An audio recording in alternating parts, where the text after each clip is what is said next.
खुलुमबाय नोंथांमोनखौ फुंबिलिनि गोसो गोथारै बरायबाय। दिनै 19 सेप्तेम्बर 2020 सुनिबार।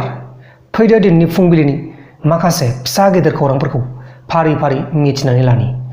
गिबि खौराङा जाबाय चिरां जिल्लानि काजलगावआव चिरां जिल्ला खुंथायनि बानजायनायाव आरो आसामनि मन्त्रि चन्दन ब्रह्मनि नुजाहैनायाव दैबानाजों सिलिंखार जाजानाय हा खुरखाजानाय जेंनाजों लोगोसे गुबुन गुबुन बिथांखि आरो SDRFनि बिथांखि मावफुंनो थांखि लादों बा मावफुंनो थांखि लानायनि सायाव सावरायदों आरो बे थांखिखौ थाबैनो मावफुंगोन होननानैबो मिथिनाय जादों। आसा खालामो जाय बिथांमोना बे दैबानायाव हा खुरखाजाबाय बिथांमोना गाव गावनि खुरखाजानाय खरसाखिनिखौ मोनफिनगोन होननानै।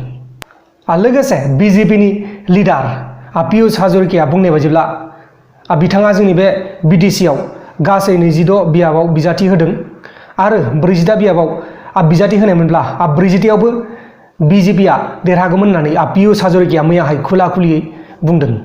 बिबो बुङो बिसोरखौ देरहागोन, बिबो बुङो बिसोरखौ देरहागोन। सोर देरहायो नायनोसै, नङा होमबा लोगोफोर? जोंथ' दा बेखौ बुंनो हाया, गासिबो गसाइनि आखायावसो। गुबुन फारसेथिं BTCनि बारग' चिफ मिनिस्टार बिथां हाग्रामा महिलारिनि सायाव उदालगुरि जिल्लानि एक्स-बिएलटिफोरा FIR होनो थाखाय एबा पुलिस केस होनो थाखाय साखाफारा जानानै दं होननानै मैयाहाय खौरांगिरिनि मेलजों फोरमायदों। अब्ला दानिया फैदो गुबुन खौराङाव। गुबुन खौराङा जाबाय गुवाहाटी हाइकर्टनि चिफ जास्टिस अजय लाम्बा बिथाङा 21 सेप्तेम्बर खालि आजिरा लासिगोन आरो बिथांनि जायगायाव N कटेश्वर सिंहआ गोदानै गुवाहाटी हाइकर्टनि चिफ जास्टिस हिसाबै सायख'जासिगोन।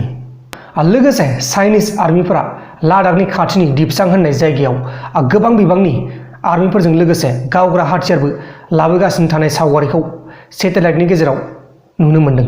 चाइना हादोरा गोरोबथा खालामनो सावरायलायनायनि गेजेरावबो सिं सिं प्रपागेन्डा खालामगासिनो दं आरो चाइना हादोरनि माखासे प्रपागेन्डा खालामनायखौ जोंनि बे हादोरनि आर्मिफोरा नोजोर होगासिनो दङ। गुबुन खौराङा जाबाय हायद्राबादाव गावनि एयार हस्टेस बिसिखौ 10 लाख रां बिनायाव मोनैनि थाखाय फिसाया बुथारबाय। सिगांहायबो 16 लाख रां होखांबायमोन, नाथाय आरोबाव 10 लाख रां दाबि खालामनायाव होनो हायैनि जाहोनाव गावनि बिसिखौ बुथारबाय आरो दा बे बुथारग्रा दायनिगिरिखौ बा हौवाखौ 10,000 जुरिमाना लानानै थैजासिम जोबथेसालियाव दैथायहरनाय जाबाय। बुथारजानाय हिन्जावनि मुङानो जाहैबाय रिता सारेन। अब्ला दानिया फैदो गुबुन खौराङाव। गुबुन खौराङा जाबाय तामिलनाडुनि टिनि जिल्लानि सासे 13 बोसोरनि क्लास 8आव फरायबाय थानाय गथ' हिन्जावसाखौ सासे 28 बोसोरनि बोराइजों जबरदस्ति बेरेखायै हाबा खालामबाय आरो खाथिनि जायगानि मानसिफोरा 1098 हेल्पलाइन नाम्बाराव फन खालामनानै केस होदोंमोन, नाथाय जेबो रेसपन्स मोनाखै। बेकार समाज, नङा होमबा लोगोफोर? बे चाइल्ड हेल्पनि हेल्पलाइन नाम्बार, बे हेल्पलाइनाव फन खालामदोंमोन खाथिनि रायजो राजा बिथांमोना, नाथाय हेल्पलाइन नाम्बारनिफ्राय जेबो रेसपन्स मोनाखै। दा बेनिखायनो बेकार समाज होननानै बुंदों। लोगोसे चाइनिज हेकारफोरा इन्डिया गभर्नमेन्टनि नेटवर्क वेबसाइटफोरखौ हेक खालामनो नाजादोंमोन आरो खालामदोंमोन, नाथाय खालामनो हायासै। दाखालि बावैसो बिथां नरेन्द्र मदिनि टुइटार एकाउन्टखौ माखासे सिनाय मोनै हेकारफोरा हेक खालामदोंमोन। आरोबाव मैयासो जोंनि बे हादोरनि अफिसियेल वेबसाइटफोरखौ हेक खालामनो नाजाबावदोंमन। जोबोर गाज्रि जागासिनो दं जोंनि बे हादोराव। गोबां हादोरानो जोंनि बे हादोरखौ गाज्रि नोजोर होगासिनो दङ। दा बेनिखायनो बेफोरबायदि जाथाया जोंनि बे हादोराव जागासिनो दङ। गुबुन खौराङा जाबाय हायद्राबादनि मेड्चाल जिल्लायाव सासे 12 बोसोरनि सिख्लासाखौ थांनाय बिस्तिबारनि बेलासिनि साइकेल सालायनाय समाव माखासे दुथांफोरा बुथारनानै दैनि नालायाव एबा ड्रेनाव गारनानै दोनदों आरो गोथै सहखौ मैयाहायसो बेलासियाव बोखांनो हादों। जोबोद दुखुनांथाव खौरां दाखालि बिस्तिबारखालि जादों। अब्ला दानिया फैलायदो गुबुन खौराङाव। गुबुन खौराङा जाबाय NCBआ बलिउड सावथुन मुलुगाव ड्राग्स दैथायहरग्रा राहिल बिश्रामखौ मैयाहाय एरेस्ट खालामनाय जाबाय। NCBआ फोरमायनाय बायदिब्ला राहिल बिश्रामा सिगांनिफ्रायनो बलिउड सावथुन मुलुगाव ड्राग्स दैथायहरबाय दंमोन आरो दा बेखौ NCBआ कास्टडियाव लांनाय जाबाय माखासे सोंथि सोंनो थाखाय। लोगोसे दुबाइयाव एयार इन्डिया फ्लाइट्सफोरखौ 15 साननि थाखाय सासपेन्ड खालामनाय जाबाय।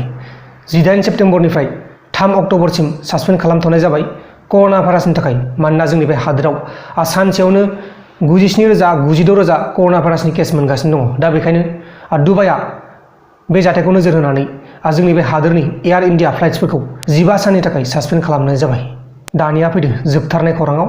जोबथारनाय खौराङानो जाहैबाय आसामनि लखिमपुर बांगालमरा ओनसोलनिफ्राय नकलि फैसा बिलाइ बहनग्रा मेसिन हमनो हादों आरो बे जाथायाव गासै 3 मुस्लिमफोरखौ एरेस्ट खालामनो हादों।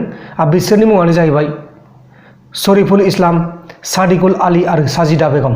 दा बिसोर 3खौ एरेस्ट खालामनाय जाबाय आरो फैसा बहनग्रा मेसिना नैबेनोमोन। नोंथांमोना नुगासिनो दं जानो हागौ, आं स्क्रिनाव देखायगासिनो दङ। बेनोमोन फैसा बहनग्रा मेसिना। लोगोफोर, दिनैनि फुंबिलिनि रादाबफोरा बेखिनिल'मोन। जुदि नोंथांमोना आंनि बे भिडिअखौ मोजां मोनदों अब्ला भिडिअखौ शेयार खालाम। नोंथांनि लोगोनो जोबोर गोजोननाय थागोन आंनि गोसो गोरबोनिफ्राय। दा बेलासियाव मोनसे रादाब फैगासिनो दं, बेलासिनि रादाब। नोंथांमोना नायबानो जाबाय। बाय बाय।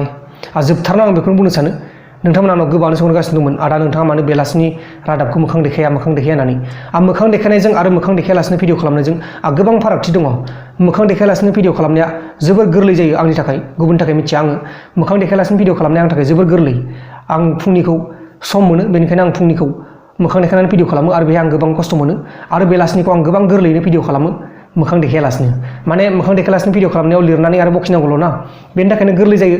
आरो जेब्ला मोखां देखायनानै भिडिअ खालामगोन, नोंथाङा बेहाय नोजोर होनांगोन नोंनि केमेरानि एंगेला बबेयाव दङ, नोङो माबायदि बुंदों, नोंनि बुंनाय स्टाइला मा जादों, बेखौ हमदांनो लागा दङ। दा बेनिखायनो आं बुंदों मोखां देखायनानै भिडिअ खालामनाया गोबां खस्थ' जायो।